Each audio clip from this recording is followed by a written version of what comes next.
De nuevo las aguas volvieron a inundar al Gran Santo Domingo, al Distrito Nacional, a provincias, a municipios, con la promesa incumplida de hacer los drenajes correspondientes, los desagües, de controlar construcciones, cañadas, pero eso no ha sido posible y tenemos la excusa del cambio climático y además de la gran cantidad de milímetros de agua caída en menos de 12 horas. Esa es la excusa, pero están postergadas las tareas que le corresponden a los gobiernos municipales, que le corresponde al Estado. Un año después de la tragedia que produjo el desplome del techo de la discoteca Jet Set, congrega a familiares, a sobrevivientes, a huérfanos, a viudas y autoridades importantes para hacer el recordatorio de aquella tragedia que nos involucra a todos y a todas, con la presencia de la embajadora de los Estados Unidos, la señora Lía Francis Campos. Sorprendió a muchísimos esa presencia. Hubo una misa, la primera por la mañana, el día después del aniversario, porque por las lluvias el día 8 no se pudo hacer. Rogelio Cruz ofició la primera misa y la segunda misa, el obispo de la ciudad, de la diócesis de Santo Domingo, el amigo José Tomás Morel Diplán. Y digo amigo porque he tenido la oportunidad de conversar varias veces con Monseñor y la verdad que promete cambios reales en esta circunscripción, en esta arquidiócesis. Circunscripción tienen las oficialías de Estado Civil. Para hablar de los pendientes en los ayuntamientos, tenemos como invitado especial a Waldis Taveras, con una experiencia de más de 40 años en los asuntos municipales.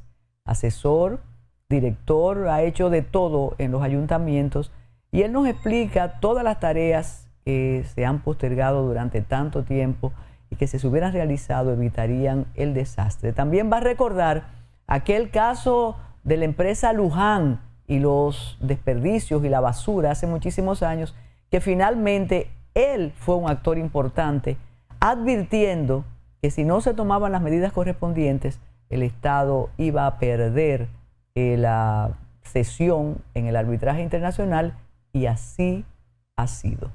Como siempre, nosotros tenemos las recomendaciones de la Mujer Seguridad y la participación de toda la vida de Ready para Exportar con Tayana Mora Ramis. Tenemos algunas escenas de las personas que estuvieron en Jet Set, los afectados que todavía sufren física y mentalmente. Adelante, Carolina. Al cumplirse el primer aniversario de la tragedia del Jet Set,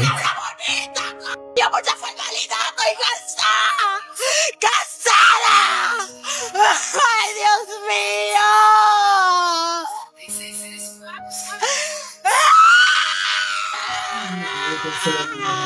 Nada que se desahogó. ¡Ay, no, señor! ¡Estoy cansada de esta ¡ay, señor! ¡Mira! ¡Mira!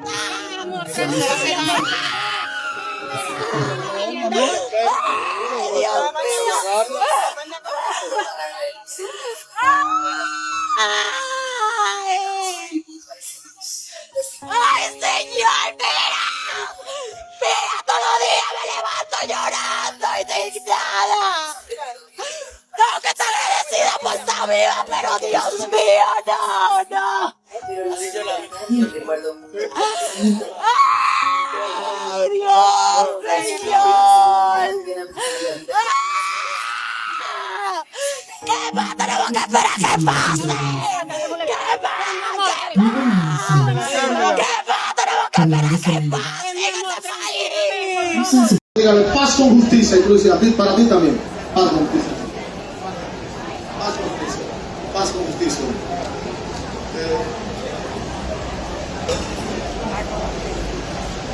Paz con justicia.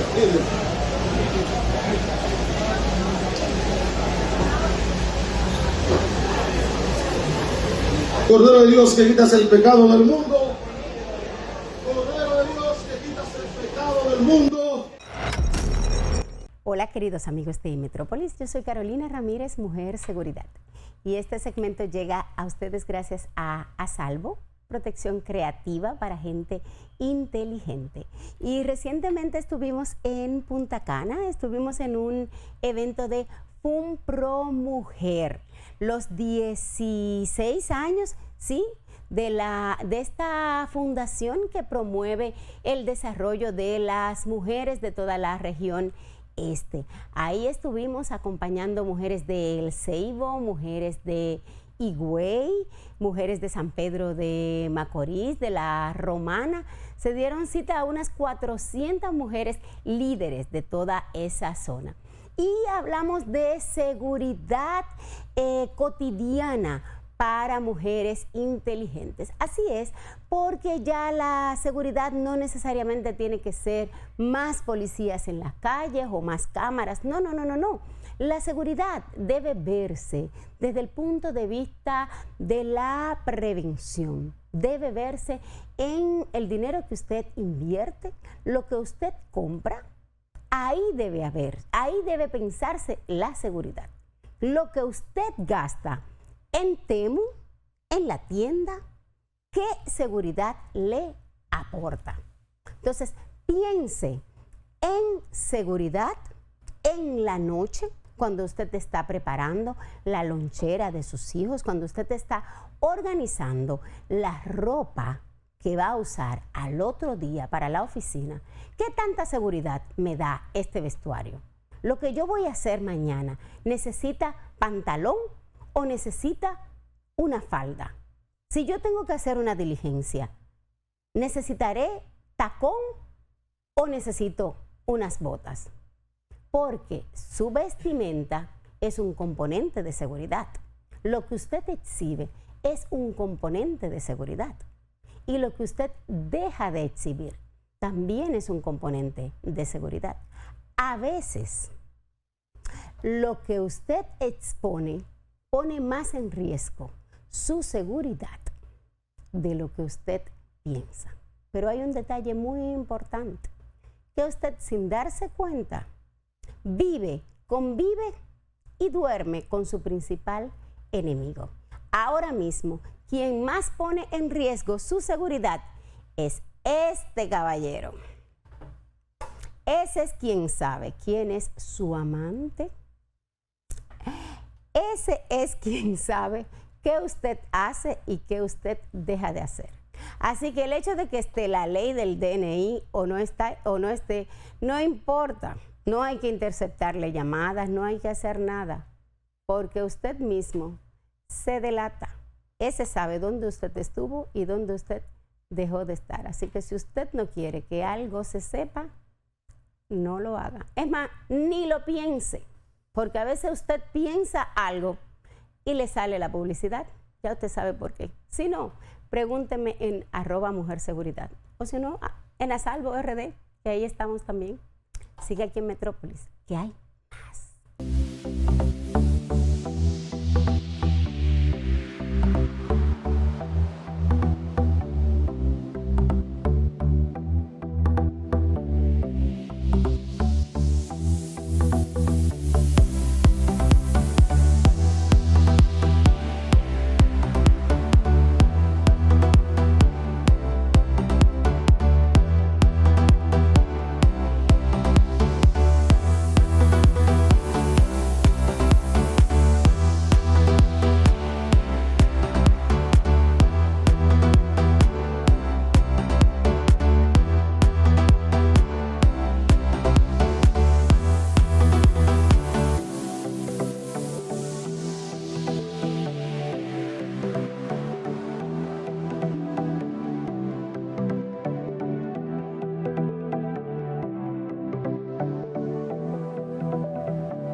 Y como dijimos al inicio del programa, hoy tenemos, yo siempre lo presento como un amigo muy apreciado desde hace mucho tiempo, pero sobre todo como el especialista en municipios del país. En días pasados vi un currículum de Waldy Taveras que decía algo como, no, él es especialista en municipalidad.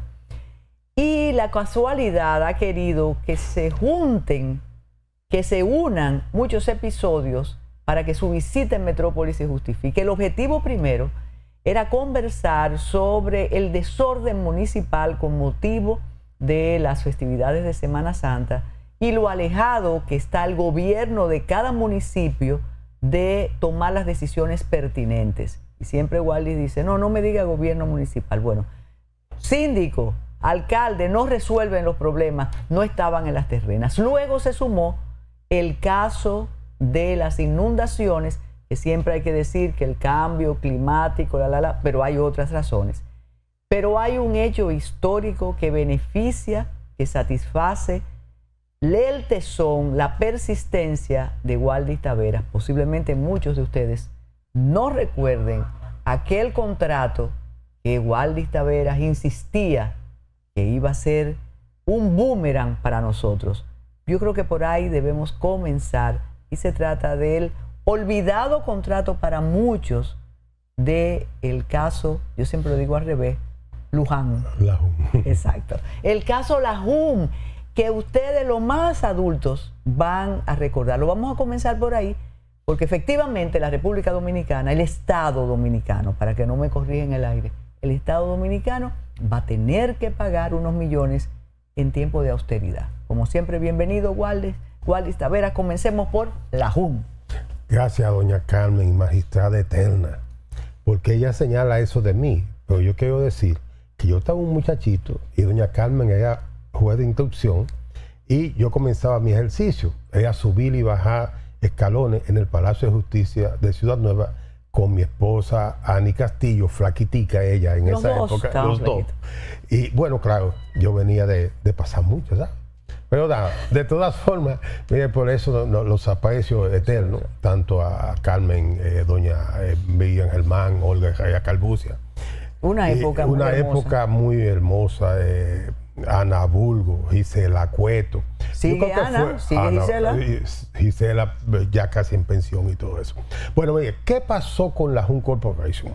La Jun se le adjudicó un contrato, entre comillas, para la administración del vertedero de Duquesa, que se veía como relleno sanitario, había sido una cooperación japonesa al Ayuntamiento del Distrito Nacional, que tenía el Gran Santo Domingo. Era gestión de Fello Suberví y se inaugura eso. Se cierran el vertedero de Cancino, el vertedero de Guaricano y el vertedero del 12 de Jaina, que eran los tres vertederos que tenía la ciudad. Se inaugura eso con la presencia del obispo en ese momento, que luego fue Cardenal López Rodríguez, y hasta almorzamos ahí. Estaba la cooperación japonesa, había unos técnicos dominicanos. Que usted estaba muy joven en ese entonces, y diga por qué usted participaba.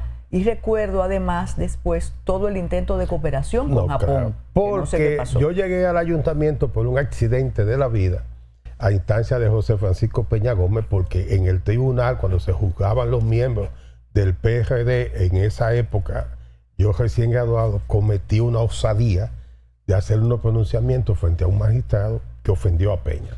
Entonces nosotros teníamos un vínculo casi de padre e hijo. De eso mi relación con José Fran, que es el que tiene... somos de la misma generación. Entonces Peña me insultó y luego, como a las 2 semanas, me mandó a buscar con Barahona y me dijo que me fuera a estudiar a Costa Rica en la gestión de gobierno local. Barahona era un personaje muy cercano también a José Francisco Peña. Y entonces ahí me capacité, y cuando vine caí en el ayuntamiento porque se iba a formar el primer tribunal municipal, 1988. Ya yo tenía 2 años y pico entre la materia penal y todo eso. Y terminé siendo el secretario de la sala capitular, en medio de un proceso extraño. Pero cuando eso se produce, la cooperación japonesa, vamos ahí. Ahí se pusieron las balanzas, todo.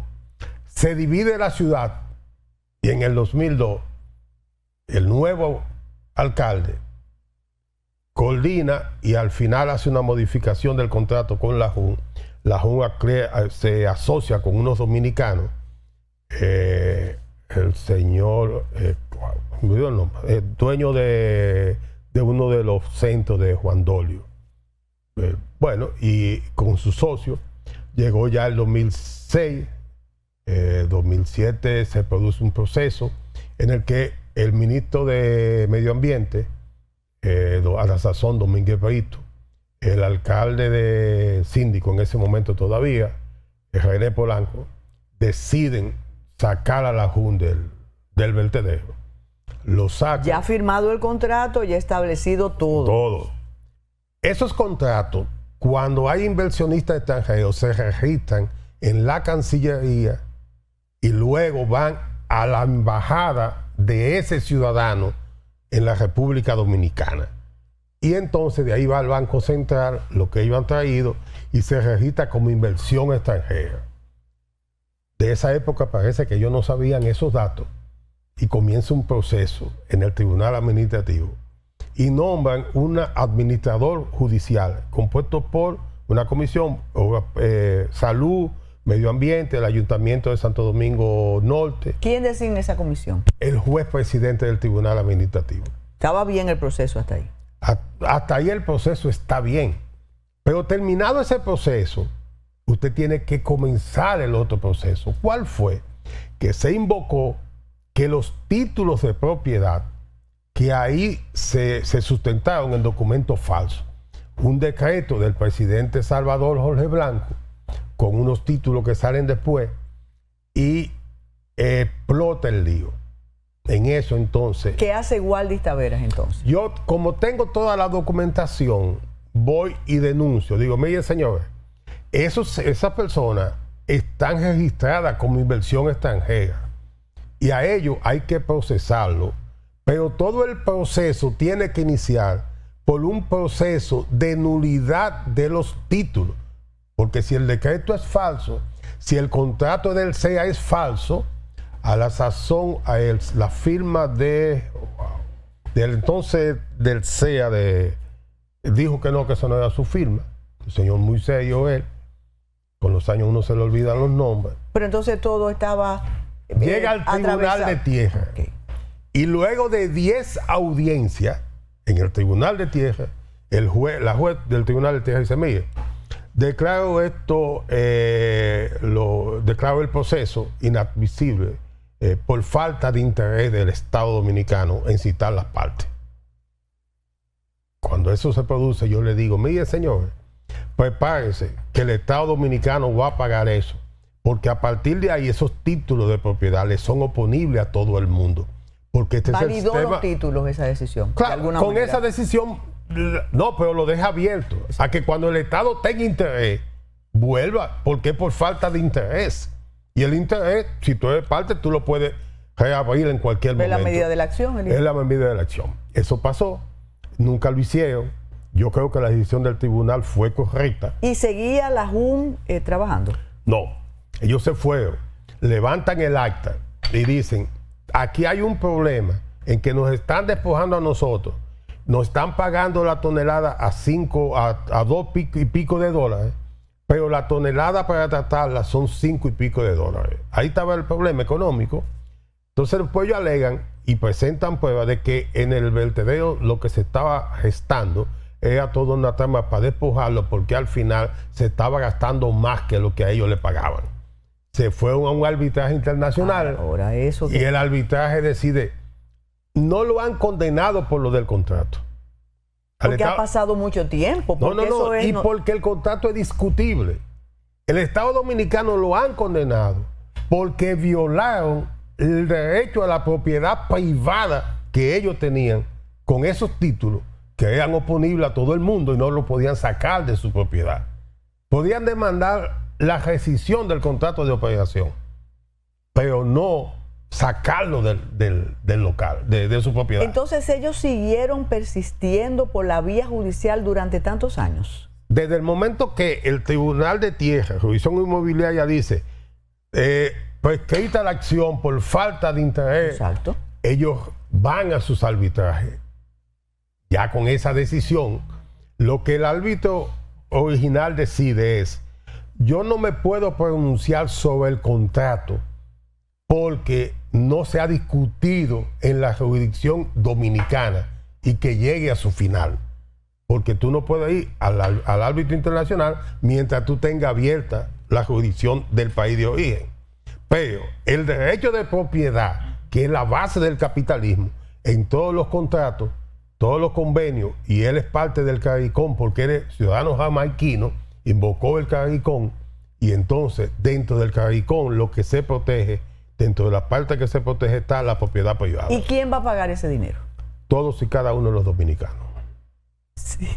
Pero cuando se produce esa sentencia, yo voy a la Procuraduría General de la República y llevo una instancia de, como me enseñaron a mí, me decía don Héctor, no escriba mucho, que los jueces no leen mucho.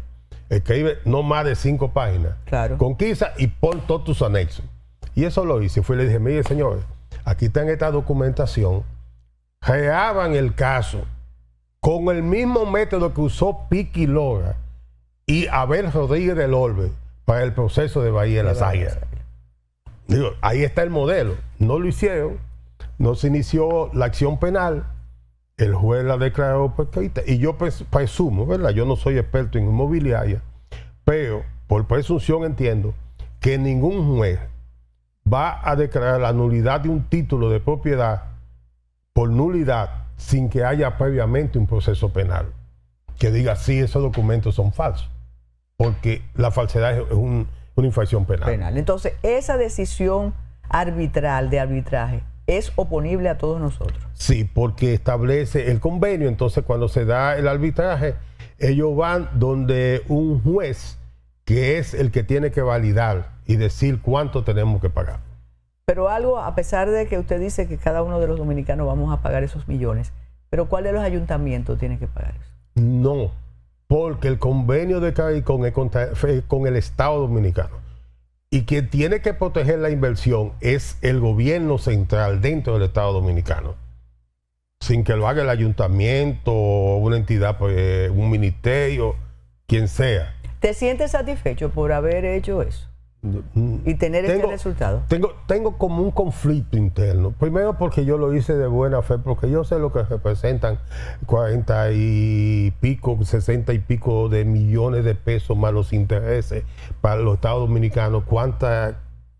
¿Qué hospital podemos hacer? ¿Qué vía pública de un campesino para que saque productos? O sea, es parte del presupuesto de la nación. No me siento realmente bien. Lo que siento es mucha frustración, porque a veces pienso que uno hace tantas cosas de buena fe y uno va a una autoridad pensando que lo van a oír. Aquí se teoriza tanto de los derechos de los ciudadanos y de cómo la autoridad oye al ciudadano. Y cuando tú ves cosas como esta, dice, al fin y al cabo, como que no me desanimo, pero siento una frustración, no de mi acción, sino de la acción del Estado Dominicano. Tenemos que hacer una pausa, Waldy Taveras, y aunque el caso que comentamos nos quitó la primacía, vamos a hablar luego de la responsabilidad de los municipios a propósito de todo el comportamiento que hubo durante la Semana Santa en algunos municipios y naturalmente de las inundaciones, de la basura, de los drenajes. Hacemos la pausa.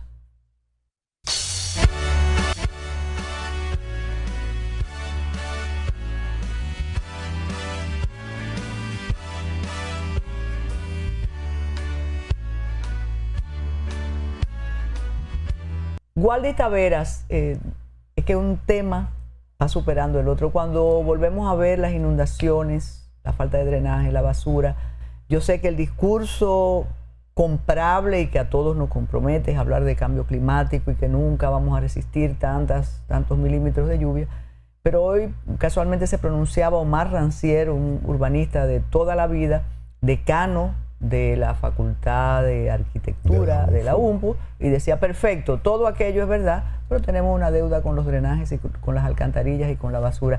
Tú que has tenido la vida en el municipio y en la municipalidad, ¿por qué en el 22 el presidente se comprometió a hacer los drenajes y no lo hemos hecho? Mira, has señalado al profesor Omar Ranciel. Por accidente, yo tengo un trabajo en el que él trabajó como contraparte dominicana con una unidad técnica italiana que vino como cooperación cuando Peña Gómez era síndico y siguió con Fello y terminó con Corporán. Y Omar Ranciel fue parte de esto. Esto fue un accidente, tú me pusiste el tema y a mí me trajeron este matrácolo. Te digo que la casualidad es... La persona que me lo trajo, me dijo, yo me voy, quédate con tu cosa. Ani Castillo. Ani. Mira, aquí tiene una serie de trabajos. Yo lo mandé a buscar a la oficina de nosotros porque se está discutiendo lo del tranvía y el tranvía estaba en un proyecto en el año 1988, por donde mismo va el tranvía. Pero también tiene lo del drenaje pluvial. Bueno, este es el transporte. Déjame ver si cuento aquí el drenaje. Mira, en este trabajo donde participó Omar Ranciel, dentro de ese equipo, estaba Omar en la gestión ya de Fello, que fue la parte final. Estaba Gustavo Sánchez Díaz, estaba Omar Ranciel, estaba René Sánchez Córdoba, Ernesto Sánchez Mulló, Fidia Ibalde Sanabia, Ramón Caivas. Imagínate. Bueno, mira, aquí en este trabajo habla del drenaje y explica que el Gran Santo Domingo, o sea, la capital de esa época, que hoy es el Gran Santo Domingo, necesitaba aprovechar el desnivel que tiene en su constitución geográfica. Para que bajen las aguas por ahí. Tenemos 3 galerías. Y señalaba que la parte más difícil era cuando llegaba a la George Washington, al malecón, por el tipo de suelo que hay ahí, que es muy rocoso y además muy de roca, pero roca marina. Y decía que había que hacer invernales y asumir los criterios que había tenido Nicolás de Obando en 1508, cuando en la ciudad de Santo Domingo hace el drenaje de la ciudad colonial que va desde no Santa se inundaba Bárbara hasta los trabajos de ahora. Nunca. Desde Santa Bárbara hasta donde está hoy la estatua de Montesinos. Esa es la galería principal. Ahí cabe un hombre de pie, yo lo he caminado. Y tenía entonces galerías que iban norte, sur, este, oeste. Y eso mismo había que hacerse aquí. Cuando se va a hacer el metro de Santo Domingo, Miguel San Gimignán, Héctor Guzmán, Reinaldo Paez, Mercedes Sabater hicieron una comisión para que llevaran los planos y documentos del metro a la capital. Yo era el secretario del ayuntamiento. Y doña Mercedes, Miguel y Héctor Guzmán, que está vivo, insistieron en la necesidad de que se aprovechara la galería que estaba haciendo con el metro, que iba desde Villamella hasta llegar al centro de los héroes. Entonces Diandino aceptó, aumentó el precio del metro y le agregó 2 galerías. ¿Y el metro no se inunda? No, es que el metro tiene en el centro una galería que es un túnel donde va el metro. Hacia el lado del este tiene una galería grande que es para el drenaje pluvial y otra más pequeña del lado que da más hacia la CEA para el servicio de cableado urbano, la luz, el teléfono y todo. Entonces, esa galería de la Máximo Gómez está ahí. Luego se hace la galería de la Núñez de Casa, que es el túnel que llega desde la Kennedy hasta el área de ahí de la Feria Ganadera. Exacto. Porque coloca con la laguna de la Núñez de Cáceres y Gustavo Mejía Rical. Ahí está la laguna y el parque, y eso la interconecta. Y la última fue que cuando se está construyendo la extensión del metro hacia el 9, por toda la Lupe León, se tiró una galería que llega hasta donde está el Ministerio de Turismo hoy. Entonces, se hicieron norte-sur para que pueda interconectar con este oeste Si tú tienes ya, lo que falta es las conexiones que van alimentadoras a las principales.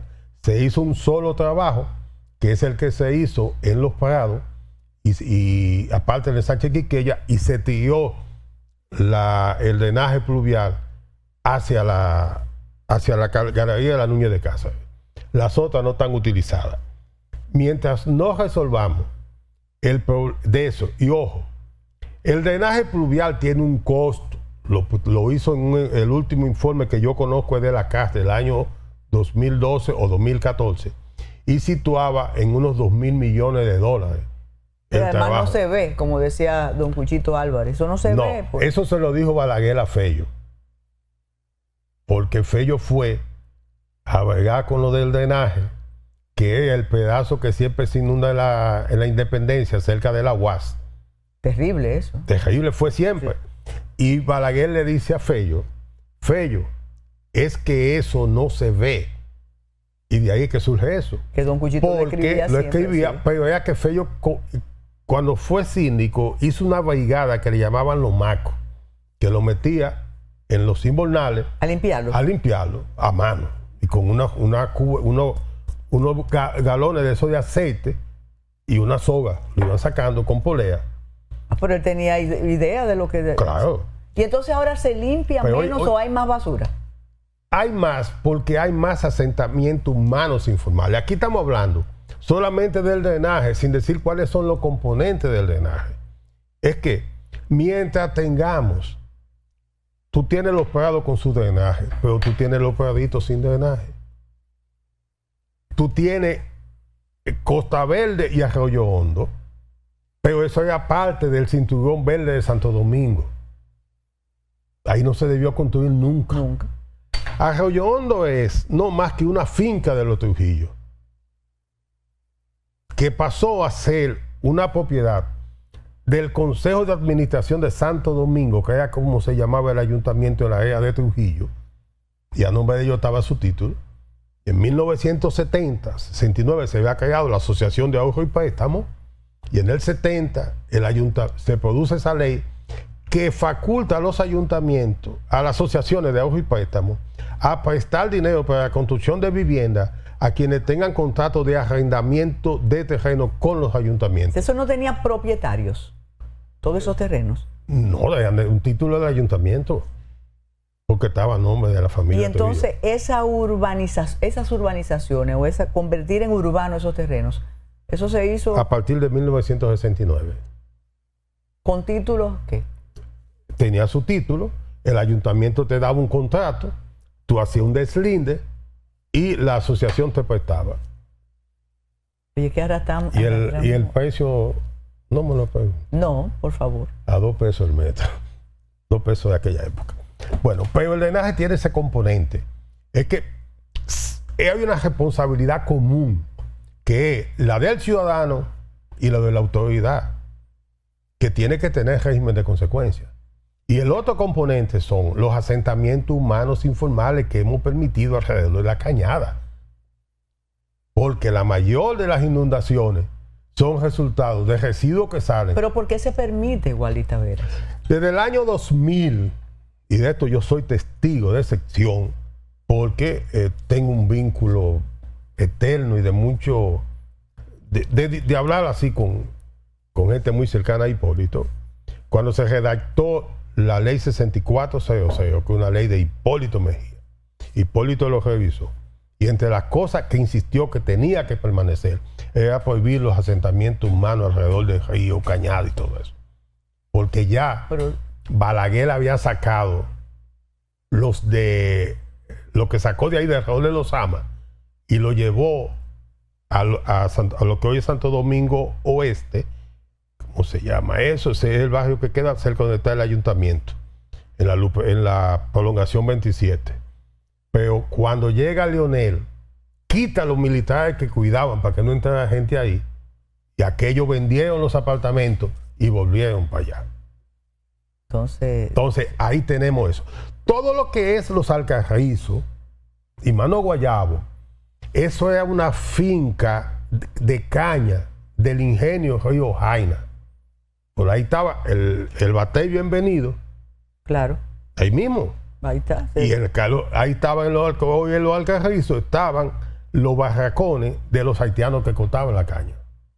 Entonces esa zona eminentemente agrícola Se convirtió en ese municipio próspero, que tiene inclusive un cementerio sin impacto ambiental, sin licencia de construcción, sin la intervención del Ministerio de Salud Pública, sin la intervención del Ministerio Público, ni del Ayuntamiento de los Alcarrizos. Y se nos quedan los edificios multipisos que se hacen sin ninguna regulación. No, si aquí hoy hubiera una responsabilidad del Estado, hubiera ingenieros, constructores, dando explicaciones, directores de planeamiento urbano, dando explicaciones, directores de edificaciones del Ministerio de Obras Públicas cuando era y de lo que hoy es el Ministerio de Vivienda, dando explicaciones, porque no se justifica lo que ha pasado en ese tipo de edificaciones. Yo digo, el problema del drenaje tiene 3 componentes: la complicidad de las autoridades, la indiferencia y por la no inversión y la falta de consecuencia entre los ciudadanos. Waldy, como siempre te digo, nos falta segunda parte. Solamente por los segundos que nos quedan. ¿Quién era responsable de controlar a los turistas, viajeros, los turistas los que estaban disfrutando el Viernes Santo en la terrena? Mira, la terrena tiene un proceso de denaturalización. Y eso se ha convertido en un Sodoma, una Gomorra. Ha sido algo desastroso lo que ahí está pasando. Debió controlarse desde antes, con normativas del ayuntamiento, diciendo: usted va a alquilar, usted tiene que registrarse, para usted saber que ya usted no tiene una vivienda para usted usarla y su familia, ya usted tiene un negocio. Se nos queda ahí. Ahora viene Tayana Mora Ramis con su Ready para exportar. ¿Te acuerdas de Sosúa? Pasó lo mismo. Adelante. Y Cabarete. Cabarete, exactamente. Waldy, gracias. Gracias a usted.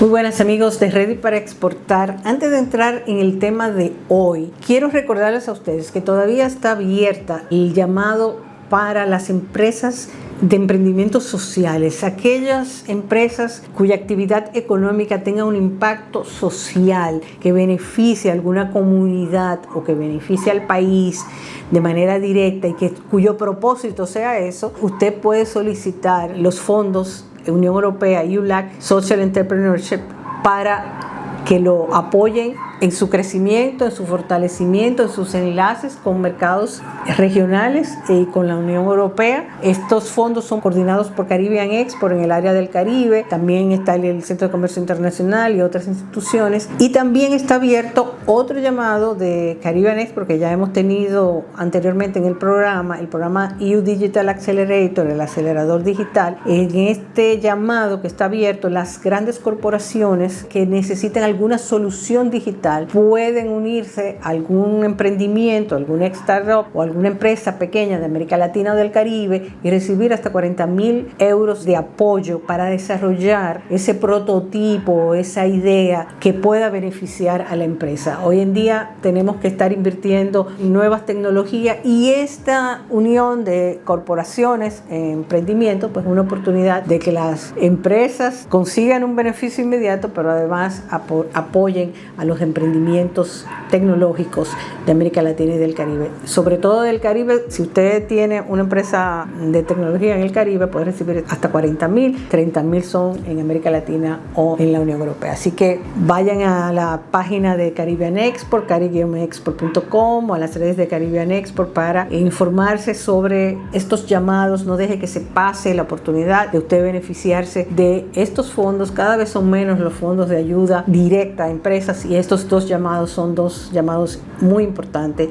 que pueden significar el crecimiento de su empresa. Y ustedes saben que el que no cambia retrocede. Tenemos que seguir invirtiendo siempre en crecer, y esta es una oportunidad de recibir esa ayuda, fondos, asistencia técnica, enlaces, si no tenemos esos socios que necesitamos para que nuestra empresa pueda multiplicarse y crecer, pues esta es una oportunidad. Así que no desaprovechen esos fondos.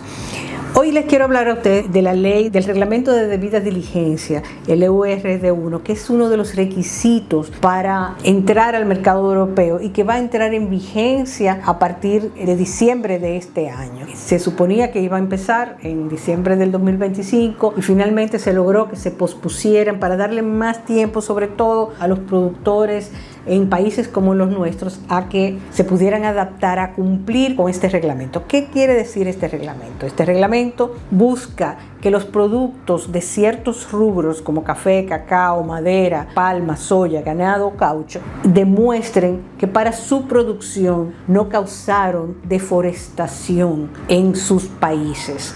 Y para eso hay todos unos requisitos de usted tiene que tener georreferenciadas las fincas donde se producen estos productos. Usted tiene que demostrar que en la producción de estos productos que se exportan se cumple con todas las leyes del país y que usted debe tener una certificación de la llamada debida diligencia. Es decir, que usted se aseguró que efectivamente su suplidor o usted mismo, si usted es el exportador y productor, cumple con todos esos requisitos. Eso implica que cada finca tiene que estar georreferenciada. Ese regulador o importador en la Unión Europea tiene que poder ver su finca en un Google Maps, ubicarla y además constatar que desde el 2020 hasta ahora no se deforestó esa área para poder crecer esos frutos o esos productos. Es un requerimiento a veces un poco oneroso, sobre todo para nuestros pequeños productores, pero es un requisito indispensable. República Dominicana es líder exportador en productos orgánicos, sobre todo el cacao orgánico a la Unión Europea. Exportamos también nuestro banano, mangos y algunos otros productos también certificados orgánicos, que fue otra normativa, pero que ya está en vigencia, aunque todavía quedan retos para algunos productores cumplir con ella. En el caso del cacao, pues si no se puede cumplir con la normativa orgánica, pues se podía exportar convencional, sobre todo cuando los precios estaban bastante altos, pero ya los precios han bajado y seguir teniendo un cacao orgánico sigue siendo importante. Pero la de debida diligencia afecta a todos los productos, no solamente al productor principal del cacao, sino que todo aquel que exporte cualquier producto que contenga cacao tiene que demostrar que ese cacao se cosechó cumpliendo con la normativa de cero deforestación. República Dominicana tiene la ventaja de que fue calificado por la Unión Europea como un país de riesgo bajo, es decir, que nos permiten un proceso más simplificado de demostrar porque estamos en un país de bajo riesgo. Pero si usted produce algún producto, importa materia prima de otro país que sí fue señalado como de alto riesgo, entonces ahí sí usted va a estar sujeto a más revisiones y al mismo proceso de usted demostrar que ese suplidor cumple con la normativa. Igual con el tema de la madera, que nosotros no tenemos exportable, tenemos que demostrar desde qué lugar y tendríamos que decir de qué finca vino esa madera en la que usted va a hacer ese cofrecito o esa artesanía o cualquier otra pieza. Entonces es importante que si a usted le interesa exportar a la Unión Europea, si su producto tiene algo que ver con todos estos rubros, no importa si usted no es productor de cacao, pero si usted procesa, consume o su producto tiene algún componente de manteca de cacao, hay algunos productos cosméticos que lo tienen, usted también tiene que cumplir con esta normativa. Entonces la próxima semana hay 3 talleres que se van a dar, 3 oportunidades para ustedes conocer mejor esta normativa si no la conoce, y para saber si usted tiene alguna duda si aplica o no aplica para su producto y qué usted tendría que hacer, qué tipo de documentación tendría que presentar para usted poder seguir exportando a la Unión Europea. Esto va a entrar en vigencia el 30 de diciembre del 2026, ya a la vuelta de la esquina, para las empresas grandes y medianas, y para las pequeñas en junio del 2027. Pero a pesar de que esa es la fecha límite para la Unión Europea, usted tiene que tener en cuenta que cualquier comprador europeo le va a poder a usted exigir antes de comprarle que usted cumpla con esa normativa, aún no se haya vencido el plazo. Entonces, a pesar de que diga 30 de diciembre, uno no puede dormirse y decir, bueno, faltan muchos meses para eso. No faltan muchos meses. Porque si usted va a vender su cosecha de ahora, en mayo y junio, puede ser que ese comprador le exija desde ya que usted, a pesar de que no tenga la obligación legal de la Unión Europea, que exija ya que para comprar cumpla con la normativa, porque le hace el trabajo más fácil, no va a tener que distinguir entre este cumple, este no cumple, este lo tengo que vender antes del 30 de diciembre. Entonces todo eso influye en la toma de decisiones de los compradores. Por eso las fechas límites, aunque hay una fecha límite legal de la Unión Europea, a veces las del mercado están un poquito más cercanas. Entonces le instamos a informarse, a ir a estos talleres. El primero es el 16 de abril en el Ministerio de Industria, Comercio y MIPYME. Es un evento organizado por el Centro de Comercio Internacional, el ITC, en coordinación con el Ministerio de Industria, Comercio y MIPYME y el Ministerio de Agricultura. Entonces el 16 en Santo Domingo, en el edificio del Ministerio de Industria, Comercio y MIPYME en la 27. Esa está concentrado en cacao. El día 17 es para todos los demás productos, abierto. Si usted trabaja con cualquiera de los productos mencionados, de soya, de caucho, de café, de cacao, puede ir el día 17 y el día 20 en San Francisco de Macorís, también dedicado a cacao, en el campus de la Universidad Católica Nordestana. Son 3 oportunidades que usted tiene de consultar a los expertos, de recibir información de primera mano y actualizada de la implementación de lo que está exigiendo o no está exigiendo la Unión Europea, y para usted acelerar o prepararse, si usted pensaba que no le aplicaba su producto y ahora sabe que ya sí le puede aplicar, entonces es momento de usted saber qué es lo que usted le tiene que exigir a esos importadores, y tal vez tenga usted que modificar sus suplidores para ajustarse a suplidores que cumplan con esta normativa, de manera que usted pueda seguir exportando y no se le cierre el mercado de la Unión Europea. Hay otras normativas europeas, pero la más urgente es esta, precisamente porque entra en vigencia el 30 de diciembre del 2026, y como ya les dije, puede ser que su comprador le exija a usted ya tenerla desde ahora. Eso quiere decir que usted tiene que trabajar con su suplidor. Si usted es el intermediario, usted es un chocolatero, por ejemplo, si usted está comprando su cacao de una finca, usted tiene su propia finca, pero su propia finca todavía no está georreferenciada y no tiene la trazabilidad para saber de qué parte de la finca vino cada lote que se cosechó, cuál día y a quién se lo vendí, usted va a tener que organizar todo eso. Es un proceso. Lo bueno de eso es que una vez usted tiene todo ese proceso para cumplir con la normativa europea, usted va a tener un mayor control de su finca y de su cacao o de su café, y eso también lo puede a usted beneficiar. Así que espero que aprovechen estos talleres y que pongan empeño en cumplir esta normativa para que sigamos como país siendo líderes en el mercado europeo. Muchísimas gracias por su sintonía en Ready para Exportar y en Metrópolis, y los vemos la próxima semana.